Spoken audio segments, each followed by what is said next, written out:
बुढामुद्याना ನೇಟ ಇದು ಗುಣವನ ಸಮಾಜ ಸಮನ್ವಯ ಸಮಿತಿ जिला बस्तर टिकेट आयोजित मिलन समारोह ते ನನ್ನ इगाडोर भूमियार बाबा ನನ್ನ ಕಾಲಳಾಂತೋನ जिम्मेदारी यायन ನನ್ನ ಕಾಲಳಾಂತೋನ जागतो महाराज ನನ್ನ ಕಾಲಳಾಂತೋನ कि ओना होतलो ते माटिगा उदितोरो आणि इचो बेरा कार्यक्रम इगा इरली आता तो नना मुन्ने पूछे मानतो ना कि कोई तो रिंग बोर पूछतो सुन के गाना बहुत कम लोग जानते हैं। जो जड़ है हमारे मूल है वो जान रहे हैं, हमको शाखाओं तक उस भाषा को पहुंचाना है, तब कहीं हम बच पाएंगे। क्योंकि आज वो जो भाषा है जिसमें हमारे गुण रहस्य छुपे हुए हैं वो नीचे हो रहे हैं। उन रहस्यों को हम कैसे आने वाली पीढ़ी तक समाहित करें, ये हमारी जिम्मेदारी है। ऐसे आयोजन होते रहेंगे और होना चाहिए, ये हमारी जिम्मेदारी है कि हम अपनी संस्कृति से हमारे लोगों को कैसे जोड़ें। एक छोटा सा प्रयास है, लेकिन ये जो छोटा प्रयास है बहुत आगे होगा। इस कार्यक्रम के मुख्य अतिथि मेरे नाना आदरणीय अरविंद नेताम जी, और मैं जब भी उनको देखता हूं तो सोते रहते हैं और नाना जी को एक बोलना मेरा हक है, नाती हूं। और उस सोने के पीछे भी एक कारण है कि जब सब लोग जागने का ढोंग कर रहे हैं तो एक आदमी को ओरिजिनल सोना चाहिए। हमारे नाना जी हैं और मैं हर मंच में ये कहता हूं कि दो जो रिश्ते हैं वो बहुत मजेदार हैं, एक काका का और दूसरा नाना का, जिसमें हम बड़ी बड़ी बातें बहुत हंसी मजाक में बहुत सरलता के साथ कह सकते हैं, सीख सकते हैं। तो नाना जी काफी लंबे समय से, जब हमारा जन्म भी नहीं हुआ था उस समय से इस समाज को जगाने के लिए और इस समाज के हितों के संवर्धन के लिए काम कर रहे हैं, तो अब वो सो रहे हैं। कितना जगाएंगे, इतने उम्र में भी यदि हमारे साथ यहाँ बैठे हैं, बड़ी बात है। ऐसे हमारे अरविंद नेताम जी का सानिध्य हम सबको प्राप्त हो रहा है। और इस कार्यक्रम के अध्यक्ष आदरणीय नकुल सिंह सेवता जी, जो लगातार फोन कर करके मुझे यहाँ आने के लिए मजबूर कर दिए, उनको भी मेरा प्रणाम, सेवा जोहार। और इस कार्यक्रम में हमारे बीच बहुत गंभीरता के साथ अपनी बात रखे, बड़ी बात कह दी, आप लोग शायद उसको जज नहीं किए। हमारी सरकार, मतलब हम सबकी सरकार बोलने वाले हैं, जो सत्य संग्राम सिंह राणा जी, आपको भी जोहार। क्योंकि लोग बोलते हैं सत्ता में कि मेरी सरकार, ये उन्होंने नहीं कहा, ये बड़ी बात कह दी। और ऐसे मंचों में इन बातों को भी तवज्जो देना चाहिए। हमारी सबकी सरकार है जो हमारे हितों के लिए काम करेगी, चाहे सरकार जिस भी दल की रहे। ऐसे बोलने वाले आदरणीय संग्राम सिंह राणा को भी मेरा सेवा जोहार। मयाराम नेताम मामा जी बैठे हैं उधर, कनकपुर के हैं, उनको भी सेवा जोहार। और जो पूरे संभाग का नेतृत्व कर रहे हैं हमारे काका आदरणीय सुमेर सिंह नाग जी, आपको भी सेवा जोहार, प्रणाम।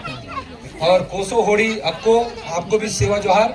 और जीवन सलाम जी, देवचंद सलाम जी, हमारे साधु डॉक्टर जीपी नाग जी और मातृ शक्तियां, आप सबको मेरा प्रणाम। और जितने हमारे युवा साथी हैं, लया हैं, उनको मेरा सेवा जोहार। तो 2-3 चीजें मैं कहूंगा, आप लोग सुनना चाहेंगे ना? सुनना चाहेंगे ना? तो एकदम बोलिए सुनने के। तो 2-3 लाइन जो है इन्होंने कहा कि 2-3 बातों पर आपको बात करना है। टोंडा मंडा कुंडा, टोंडा के संबंध में, टोंडा का मतलब होता है नार, जहां हमारा जन्म होता है। बहुत सरल शब्दों में मैं बता रहा हूँ, है ना, आप सबके समझने के लिए। वो हमारी जो व्यवस्था है उसको समझना पड़ेगा कि हमारा जब जन्म होता है तो उस समय कौन काम आ रहा है? हमारी वो माताएं, हमारे उस समाज के लोग, हमारे आसपास के लोग, जिनके साथ हमको एकता और सद्भाव के साथ पूरे जीवन भर रहना होता है। और उसमें हमारी महत्वपूर्ण जो भूमिका होती है वो हमारी बुआ की होती है, जो पहले अपने गोद में अपने भतीजे या भतीजी को लेती है, उसके बाद दिया दिखाते हैं ताकि वो दुनिया के उस प्रकाश में आगे बढ़ सके। ये व्यवस्थाओं को हमको समझने की आवश्यकता है। लेकिन अभी फिजूल खर्ची की बात कहा, उस पर मैं नहीं जाऊंगा, वो लंबा चर्चा है कि हम कैसे फिजूल खर्च करते हैं, और जिनके पास पैसा है वो कर सकते हैं, लेकिन समाज के लिए हमको करना चाहिए। एक बार पीछे देखिए, एक बार सब लोग पीछे देखिए, परिचर्चा है। और मुझे लगता है कि जितने लोग यहाँ बैठे हैं सब लोग नौकरी वाले लोग हैं, सब लोग नौकरी वाले लोग हैं। तो हमारी जिम्मेदारी समाज के लिए क्या है, इस बात को समझना है। हमारी जिम्मेदारी है कि पीछे में जो हमारा व्यक्ति खड़ा है उसको हम कैसे सामने लाएं, ये हमारी जिम्मेदारी है। नौकरी करना सिर्फ परिवार के लिए नहीं है, इस समाज के लिए, इस देश के लिए करना है, ताकि अंतिम पंक्ति में जो खड़ा व्यक्ति है वो हमारे तक आ जाए, इस मंच तक आ जाए। ये तो समन्वय की बात जब हम करते हैं तो उस टोंडा संस्कार में पहला जो हमारे नेंग वाला है वो कौन है? हमारे अक्को लोग हैं जो हमारा मुंडन करते हैं। ये हमारी व्यवस्था है, क्योंकि बिना अक्को काको के वह व्यवस्था संचालित नहीं हो सकती। कि हमारे लोग कैसे वैज्ञानिक थे उस समय। बांस जानते हैं ना, बांस कमची, बांस जानते हैं, बांस कमची देखे कि नहीं देखे? देखे है ना। तो इसलिए देखना जरूरी है कि वो एंटीबायोटिक का काम कर रहा है। और जब नार को काटते थे उस समय तो किसमें काटते थे? वो बांस के कमची में। इतने बड़े वैज्ञानिक आप लोग हैं, है ना, उस समय। आप समझिए, इन व्यवस्थाओं को भी हमको समझना पड़ेगा। दूसरी बात, अब आता है मंडा। मंडा का मतलब जब हम व्यस्क हो जाते हैं तो हमारा शादी होता है, और उस शादी में एक चीज ध्यान रखना पड़ता है, सम और विषम गोत्र का। और हम लोग जो है किसको लाते हैं? अपने मामा के बेटी को। तो हम किसके साथ शादी करते हैं? अपने मामा के बेटी के साथ, अपने फूफू के बेटी के साथ। ऐसी होता है ना। तो हमारा जो रिश्ता है वो प्रगाढ़ होता है, और वो इसलिए ऐसा हम करते हैं कि हमारी मामा की जो बेटी है वो हमारे घर की पूरी व्यवस्थाओं को बचपने से समझती है, क्योंकि मामा के घर आते जाते रहती है। तो वो अपने मम्मी के साथ, तो वो पूरे व्यवस्थाओं को समझती है। तो उस घर को यदि कोई समझने वाले हैं सबसे ज्यादा, तो मामा की बेटी है। इसलिए पहला हमारा जो हक है अपने, तो हमारा पहला हक किसके ऊपर रहता है? हमारे फुप्पू या मामा के बेटी के ऊपर, और उनके साथ हम शादी कर रहे हैं। जैसे हमारी साली साहिबा बैठी है सामने में, हमारे साड़ू जी बैठे हैं, तो मैं इनकी बड़ी दीदी को ले गया, वो हमारी मामा की बेटी है। तो मैं उसका जीता जागता उदाहरण हूं कि मैंने अपने मामा की लड़की को शादी किया है, उस व्यवस्था को मैंने जिंदा किया है। और इसलिए हमारे समाज में बेटी को पिता का जो संपत्ति है उसका हक नहीं दिया जाता है, क्योंकि उसका जो पूरा हक है अपने मामा के घर की संपत्ति पर है। इसलिए हमारे में बेटी को पिता का संपत्ति का हक नहीं दिया जाता।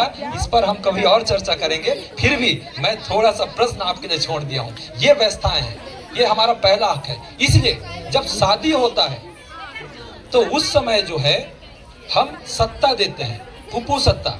जानता हो ना दाई मन, जान रहे हैं ना हम लोग। तो जब फुप्पू सत्ता देती है, तो जब साड़ी उनको दिया जाता है तो हमारी जो फुप्पू है वो पीछे पीछे ऐसे हटती है ना। क्यों हटती है ऐसा साड़ी लेके? इसलिए हटती है क्योंकि मैं आपको बहू नहीं बना सकी, मैं आपको अपने संपत्ति का हक नहीं दे सकी, इसलिए आपके ऊपर अब मेरा कोई दावा नहीं है। ये जो साड़ी आपने मुझको दिया है उससे मैं संतुष्ट हूं। ये बड़ी बात हमारी समाज में कही गई। ये व्यवस्थाएं हैं, इन व्यवस्थाओं को हमको समझने की आवश्यकता है। दूसरी बात, जब हम शादी करते हैं तो सारा जो चीज है वो प्रकृति से संबंधित है। हमारा मुड़ा लाते हैं, महुआ का लाते हैं ना। तो जब जंगल ही खत्म हो जाएगा तो हमारा शादी होगा कैसे? क्योंकि उस मुड़ा को हम साक्षी मान करके शादी के जो पवित्र बंधन है उसमें बंधते हैं। इन व्यवस्थाओं को हमको समझने की आवश्यकता है। यदि हम इन व्यवस्थाओं को नहीं समझेंगे तो हम कहीं दूर भागेंगे। हमको अपनी व्यवस्थाओं पर चलना है। सारे समाज की व्यवस्थाएं अलग अलग हैं, सारी व्यवस्थाएं सुंदर हैं, लेकिन हमारी व्यवस्थाओं को भी खुद को समझने की आवश्यकता है। दूसरा बात, उस शादी में ये लंबा चर्चा का विषय है कि हम महुआ का मुड़ा क्यों काटते हैं। हाँ, एक चीज और बताना चाह रहा हूँ। मुड़ा जब काटने जाते हैं तो जो गायता होता है, मुड़ा काटता है, उस समय वो भविष्यवाणी कर सकता है एकदम सटीक, पहला संतान होगा वो लड़का होगा या लड़की होगी। ये हमारे पुरखों का ज्ञान है। ये ज्ञान कहाँ मिल रहा है? शादी के मंडप के पहले। इतनी बड़ी व्यवस्थाओं को हमको समझने की आवश्यकता है। लेन देन रोटी बेटी में हम सबको समन्वय स्थापित करने की आवश्यकता है, ताकि हम अपने समाज को मजबूत कर सकें और आर्थिक रूप से, शैक्षणिक रूप से जो हमारी गति है वो आगे बढ़ सके। नहीं तो हम इसी में फंसे रह जाएंगे। तो इन शादियों को हमको समझना है कि किस तरह से हमें करना है और कैसे करना है। और लेन देन की बात उन्होंने कह दिया कि कपड़ा वगैरह ज्यादा बांटना नहीं है, फिजूल खर्ची हमको नहीं करना है, क्योंकि यदि हम फिजूल खर्ची कर रहे हैं तो कहीं ना कहीं हम कमजोर हो रहे हैं। दूसरा होता है कि शादी में कि जब हम अपनी बेटी को विदा करते रहते हैं और जब टिकान टीकते हैं तो एक गोंडी में गीत है, जब बेटी रोती है ना, तो उनके पीछे का जो दर्द है, पीछे बैठे वाले जो ठिकान में बैठे हमारी माताएं वो लोग गाती हैं, ए विलड़वा लड़ ए मंडा पोपा विलड़वा लोड़ मंडा जो। आधा में बान मामा, मतलब ये कि मैं परिपक्व नहीं हूं माँ, उसके बाद भी मुझे जिम्मेदारी में आप बांध रहे हो, आप मुझे वो जिम्मेदारी दे रहे हो। कितना बड़ा दुख वो व्यक्त कर रही है, और उस दुख को कौन व्यक्त कर रहे हैं? पीछे में बैठी हुई हमारी माताएं। तो गोंडी में जो गीत हैं उनको भी जानना बहुत जरूरी है। और जब शादी का अंतिम दिन होता है उस समय एक बहुत सुंदर सा गीत होता है, जब उनके ऊपर बंधन पड़ जाता है तब वो ये गीत गाते हैं, ये नाकी पांदुराड़ीता अड़ीता बाबू रोई सोना, नाकी पांदुराड़ीता अड़ीता रीरी लो यो रीरी लो रीरी लो रीरी लो यो रीरी लो रीरी लो यो रीरी लो रीरी लो। तो ये कहा जा रहा है कि मेरे ऊपर अब जिम्मेदारी आ गई, इतनी बड़ी जिम्मेदारी कि मैं उसको संभाल पाऊंगी या नहीं पाऊंगी। और वो लड़का भी कह रहा है कि मैं उस जिम्मेदारी को संभाल पाऊंगा या नहीं। तो इन चीजों को हम गीतों के माध्यम से भी सीखें, क्योंकि हमारा जो साहित्य है, हमारा जो ज्ञान है गोंडों का, वो श्रुति है, कहीं लिखा वाला नहीं है। इसलिए मैं निवेदन करूंगा, बहुत सारे डॉक्टर लिखे वाले हमारे साथ हैं इधर, तो बाकी जो डॉक्टर नहीं लिखने वाले लोग हैं, विश्वविद्यालय में पढ़ने वाले लोग हैं, महाविद्यालय में पढ़ने वाले लोग हैं, वो पीएचडी करें इस विषय पर कि गोंड लोगों का, आदिवासियों का, लोगों का जो श्रुति साहित्य है उस पर भी शोध होना चाहिए, ताकि वह जो ज्ञान है आने वाली पीढ़ी तक आगे बढ़ाई जा सके, समाहित किया जा सके। हम लोग दूसरे विषयों पर शोध कर रहे हैं, अपने विषय पर हमको करने की जरूरत है, क्योंकि हमारे लिए कौन सोचेगा? जब तक आप अपने लिए नहीं सोचेंगे, कोई दूसरा आपके लिए सोचने वाला नहीं है। जब आप मरनी काम में जाते हैं कुंडा नेंग में, तो कुंडा में हमको समझना पड़ेगा कि उस समय भी हमको कौन काम आ रहा है? हमारे समाधान, और कोई दूसरा आने वाला नहीं है। और मैं शुरुआत में जो बोला बांस, वही बांस जन्म के समय भी काम आ रहा है और मरने के बाद भी, जिसको हम काठी बोलते हैं या गिटरी बोलते हैं, वो गिटरी बनाने के बांस में ले जाते हैं ना, तो बांस हमारे लिए महत्वपूर्ण है, हमारे समाज के लिए। इस बात को भी हमको समझने का आवश्यकता है। दूसरा, हमारे जो समाधान है वो हमारे सारे नेंग करते हैं मरने के बाद, मरनी काम में, चाहे वो मुंडन का हो, बाकी का काम नहीं है मुंडन में, है ना। और गायता के रूप में हमारे समाधान काम करते हैं। इसलिए हमारी जो सामाजिक रिश्ते हैं उनको मजबूत करने की आवश्यकता है, ताकि हमारा समाज उन व्यवस्थाओं को संचालित कर सके। साथियों, मरनी काम में भी एक महत्वपूर्ण काम आप लोग कर रहे हैं, माताएं करती हैं, उनको पता है कि नहीं पता है? तो क्योंकि गोंड जो आदमी है, लेकिन गोंड आदमी मरने के बाद ज्ञानी होता है, लेकिन इसको जानने के लिए मरना पड़ेगा, नहीं मरना पड़ेगा? मरना पड़ेगा ना, तब तो पता चलेगा कि हम ज्ञानी हो गए। तो मैं उसका उदाहरण बता रहा हूं कि यदि आज आपके घर में कोई आ गए, आपकी बेटी मेहमान, तो उनके थैले में क्या रखा हुआ है आप जान पा रहे हैं क्या? बता मामा, पुनतन हो पुंजवी ना, कि उस झोला में हमारी बेटी क्या लेके आई है वो पता नहीं चलता। लेकिन जिस दिन हम मर गए या हमारे दादा मर के पेन हो गए हैं, मर गए हैं, और हमारी बेटी यदि महुआ नहीं लाई है, महुआ का रस, तो गेट में जैसे घुसेगी, हो सकता है पेट दर्द होगा खुद को, या उसके बच्चे को उल्टी होगा, या उसका जो बच्चा है वो रोने लगेगा। ऐसा होता है कि नहीं होता है? होता है कि नहीं होता है? होता है ना। क्यों होता है ऐसा? क्योंकि वो जो हमारा हास पेन है वो ज्ञानी हो गया। इतना बड़ा ज्ञान हमारे समाज में है, लेकिन मरने के बाद होगा, अभी नहीं होगा। तो इतना बड़ा ज्ञान है हमारे पास कि हम इसलिए उनको अपने माई घर में मानते हैं। हम लोग भीतर वाले हैं, बाकी मैं नहीं बोलूंगा आप लोग कौन से वाले हैं। तो हम लोग हमारे पुरखा को भीतर मानने वाले लोग हैं, उधर वाले नहीं है ना। इस बात को समझना पड़ेगा, क्योंकि हमारा पूरा जो पावर है वो भीतर घर में रहता है, और वही भीतर घर में हमारा नेरवा कटा रहता है, उसको गाड़े रहते हैं। हमारा बोडरी खांचा, बोमली खांचा कहाँ रहता है? भीतर में। इसलिए वो ऊर्जा का स्रोत है, और वही ऊर्जा मरने के बाद भी काम करता है। इसलिए उस बोमली को, उस नार को संरक्षित रखना बहुत जरूरी है। यदि कोई पागने वाला हो गया, मान लिया जाए ना, इसको नहीं बोलना चाहिए, फिर भी उसी बोमली नार को पकड़ के आपको पूरे जीवन भर घुमा देगा। इतना पावर है उस बोमली नार में। डीएनए जो हम बोलते हैं ना, उसी बोमली नार में है। इसलिए उस बोमली नार को सुरक्षित माई घर में गड़ाया जाता है और वही ऊर्जा अंतिम समय तक हमारे साथ रहता है। आप लोग देखेंगे जब इस दुनिया में विज्ञान वाले कितने लोग हैं भाई, पीछे तरफ 10वीं तक भी जो विज्ञान पढ़े होंगे हाथ खड़े कर देंगे। हाँ, ये सब विज्ञान वाले लोग हैं। तो पृथ्वी में पहला जीव कहां पैदा हुआ? पानी में ना। और पानी में यदि कोई जीव पैदा हुआ तो एक कोष की जीव, काई के जैसे या कोई भी एक कोष की जीव हुआ, उसके बाद बाकी हुए। तो पहला जीव कहां पैदा हुआ? पानी में।